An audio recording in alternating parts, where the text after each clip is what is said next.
So Pink is going to introduce you to BYD, the owner of electric vehicles, not just in China, but across the entire Eastern world. The company's value has now surpassed $100 billion. If you convert that to Chinese currency, it's over 800 billion yuan. BYD was actually founded by an orphan who built the company from the ground up. Before the company could even emerge in China, he faced all kinds of challenges. And once BYD made it, when they started competing with countries around the world, they were met with all sorts of insults and contempt. Right now, BYD is definitely bigger than Nissan, bigger than Honda, and bigger than Ford. It's also a competitor that even Tesla should be worried about. Even the U.S. government has said that BYD is one of the companies that poses a threat to America's national security.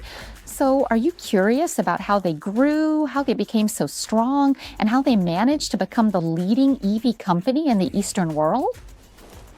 Stay tuned for this video. Support this information by a kid named Wang Chuanfu, an orphan who fought fiercely against his enemies. Find out just how tough his battles were in this video at this QR code.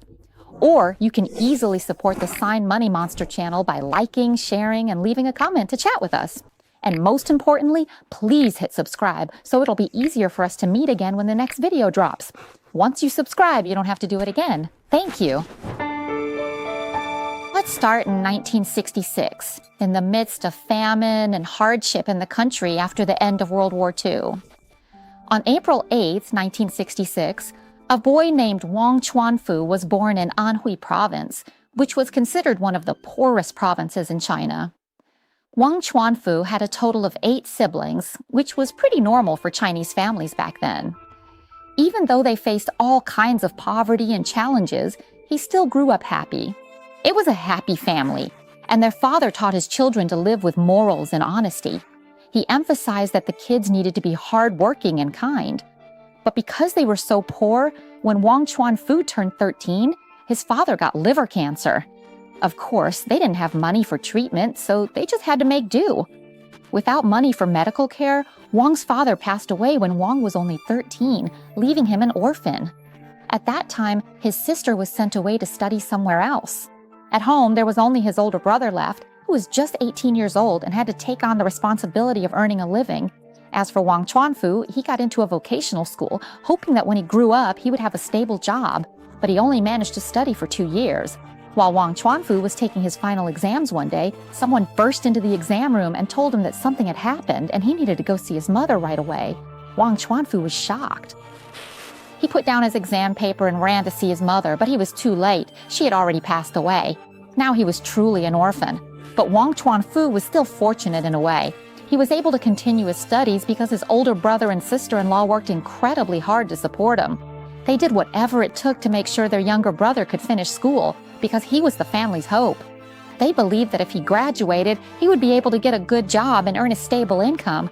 There were even months when his brother and sister-in-law didn't have enough money themselves. They even went out and asked people for loans just to pay for Wang Chuanfu's tuition. And Wang Chuanfu didn't let him down. He studied hard, and in 1983, he was accepted into Central South University to study physical chemistry and metallurgy. This was a turning point in Wang Chuanfu's life. During his university years, Wang Chuanfu really stood out as a student. He excelled in both activities and academics. He was outstanding in everything. In 1987, Wang Chuanfu graduated with a master's degree and immediately landed a job as the general manager at a battery company under the Bosteel Group. This company was located in Shenzhen, which was China's very first special economic zone. At that time, Mr. Wang also noticed that Japan had abandoned the nickel and cadmium battery industry because it caused significant environmental pollution to the world. So Mr. Wang figured that from now on, the trend would be environmentally friendly batteries, right? He then went to tell the company he was working for, hey, we really need to start making clean energy batteries now. But the steel company Wang worked for just didn't buy into the idea. They wouldn't do it. Wang was like, how could they not? It's the trend. It has to be done. So Wang said, oh, you're not going to do it? Then I'll quit and do it myself. So Wang resigned and started his own company. The first problem he ran into after suddenly quitting to start his own business was that he had no capital. How could he have any? And when he tried to get a loan from the bank, he had no credit history at all, so the bank wouldn't lend him anything either. She was lucky from the start, being raised by her older brother and sister-in-law. Wang was lucky that, out of nowhere, she had a cousin who lent her 2.5 million yuan. And so, on November 18, 1994, they founded a company called Yadi Electronics.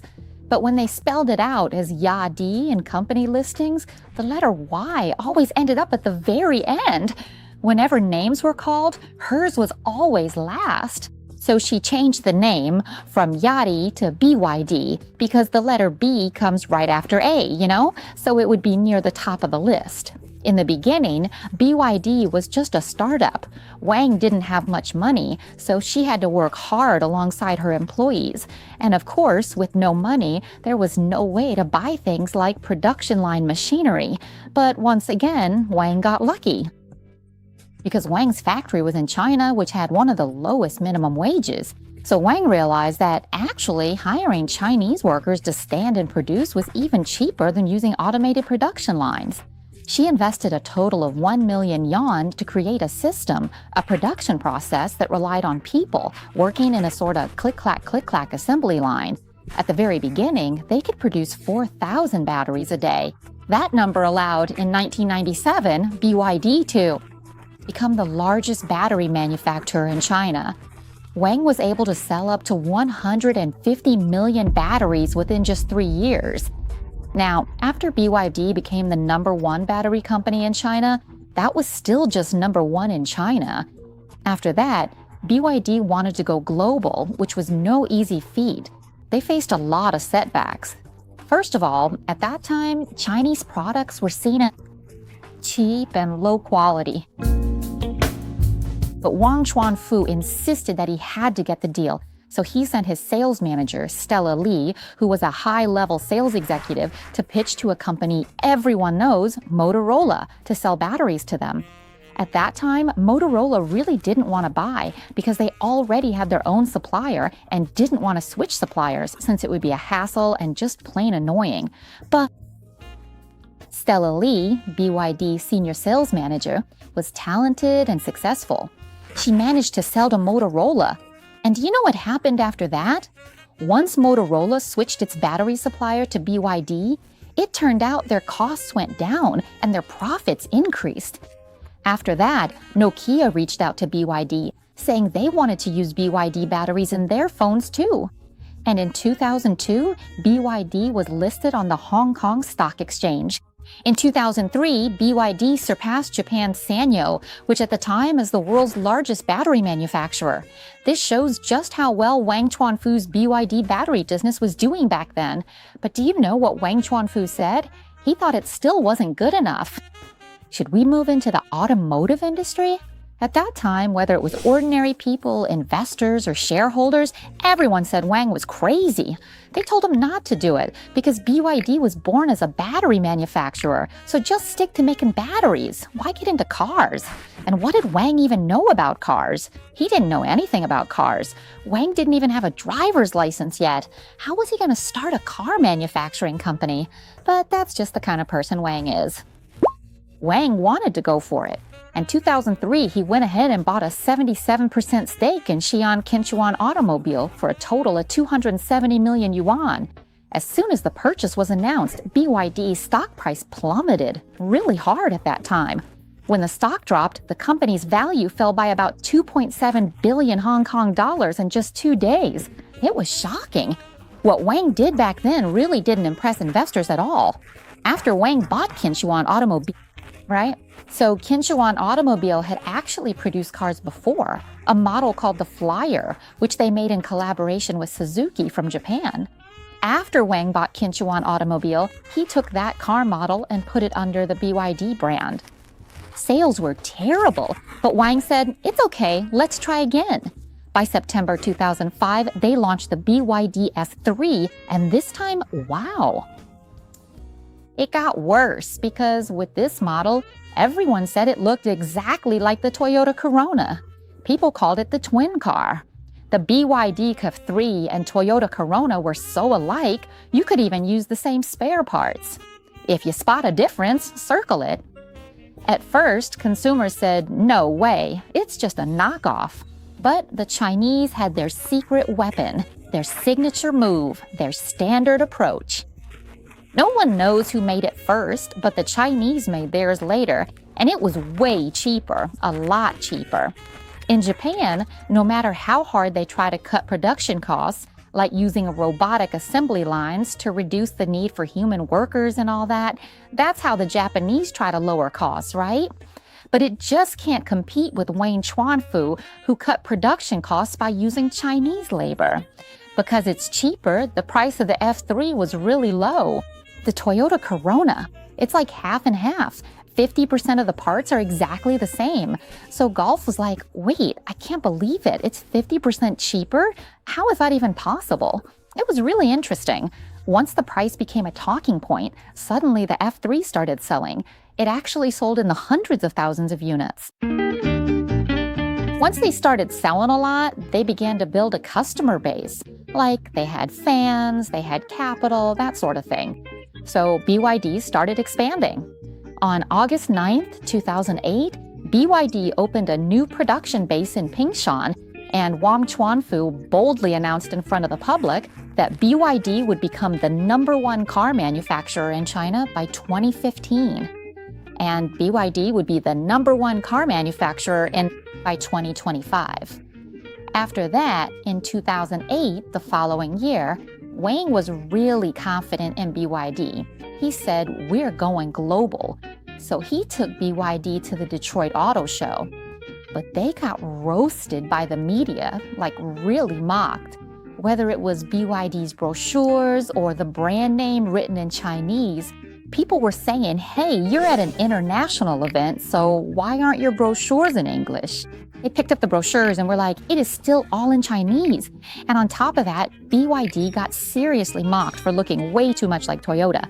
People were constantly saying, man, BYD is just a total Toyota knockoff. So not only was BYD getting teased and bullied in all sorts of ways, but they were also being compared to others, because at that very same event, Tesla was finally unveiling their brand new model. It was the Roadster, which could go really far and at high speeds. There was a ton of praise for it. Everyone saw it like, hey, if it's an EV, Tesla means high quality. But BYD? People were like, what even is that? Definitely not the same. Still, BYD didn't come to the Detroit Auto Show for nothing. Even though they got teased and all, the thing is, Chinese people generally don't really care about that kind of stuff anyway. What BYD actually gained was the car caught the attention of a very big investor named Charlie Munger, who was Warren Buffett's right-hand man. At that time, Charlie Munger discovered BYD, right? So he went and told Warren Buffett, hey Buffett, check out BYD, you might be interested. So Warren Buffett came to take a look at BYD, and after that, he decided to invest $230 million to buy a 10% stake in BYD. At that time, BYD's stock price shot up. And that's how Wang Chuanfu became a billionaire, with a personal net worth reaching 35 billion yuan. But even though he made that much money, it wasn't all smooth sailing, because BYD didn't just take off right after getting the investment. In 2010, BYD stock actually dropped by 8%, and their net profit plummeted in a shocking way, down by 58%. The following year, profits fell even further, by 88.6%. Do you know why? Because no matter how hard Wang Chuanfu and BYD tried, even with world-class investors back in BYD, the image of made in China at that time was still stuck with the idea of being cheap and low quality. But what kind of person is Wang? Wang's attitude is like, if you say it's low quality, I'll show you what I can do. So Wang Chuanfu went straight to a Mercedes-Benz showroom and bought a Mercedes-Benz. A brand new S-Class, fresh off the lot. Then he drove that Mercedes-Benz S-Class. Well, actually, he didn't drive it himself. He had a driver, because Wang doesn't know how to drive. Once the car was parked at BYD's R&D department, which was packed with BYD engineers, Wang got out of the car and immediately gave a single order to the engineers: take it apart. The engineers were confused. Take what apart? Take apart the Mercedes-Benz S-Class. So the engineers heard this and were like, boss, are you sure about this? Should we really take apart this brand new car? Wang heard their hesitation, so you know what he did? He grabbed the keys to that car, walked over to the side, and scratched it himself. After scratching the car, he told the engineers, "Now it's not new anymore, so can we take it apart?" At that time, Charlie Munger and Warren Buffett also made an appearance at BYD.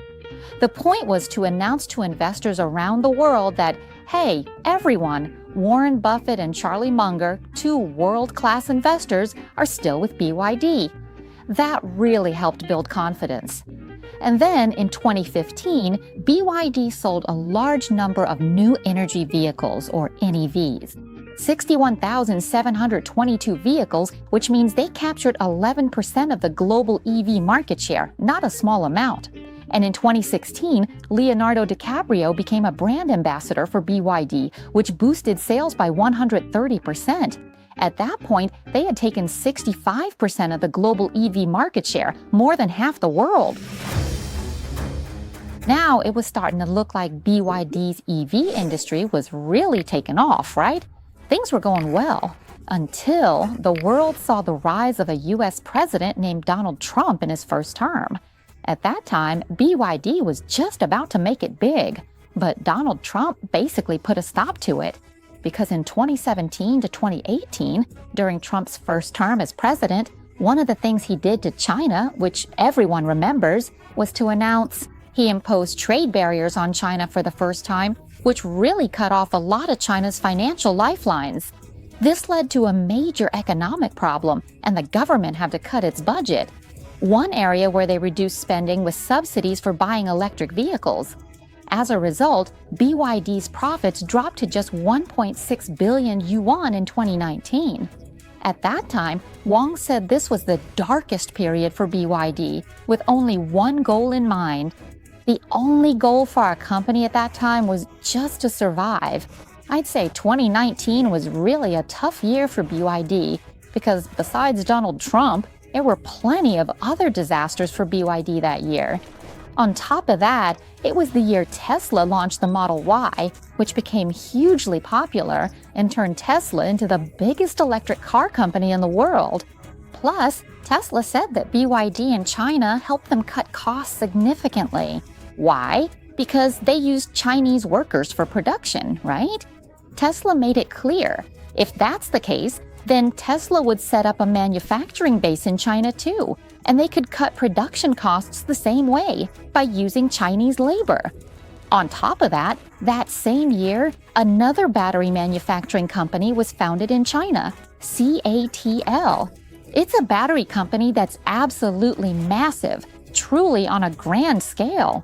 I've seen them use almost the whole city just to supply CATL, and it's a battery manufacturing company that the government heavily funded. Ever since CATL was founded, yes, they're that big, and the government supports them that much. They toppled the previous champion. From then on, BYD was no longer the biggest battery manufacturer in China. It was CATL. After that, I remember in 2019, things really started to heat up. And then COVID-19 hit and people lost interest in buying cars. Could things get any worse for BYD? But then Wang Chuanfu thought, hey, but COVID has to end someday. So during the pandemic, even though their main business couldn't operate as usual, they kept things afloat by selling smaller products just to survive. They also invested a lot in research and development. And after the COVID season ended, BYD launched their new cars once things opened up again. They really rose up with a model called Han, named after the Han Dynasty. It's a luxury EV designed by world-class designers. After that, they released SUVs and several sports car models. From 2020 to 2023, BYD's sales skyrocketed, growing from 427,300 units to 3,024,417 units. That's an incredible increase, about 700% in just a few years. In just 3 years, this made both European and American media publish stories about BYD, calling it a national security threat. After that, whether in Europe or America, no one could stop BYD from entering the global market anymore.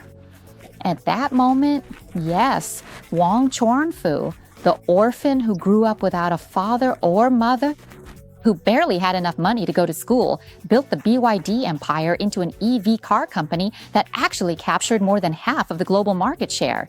BYD truly became the world's #1 EV company in terms of sales.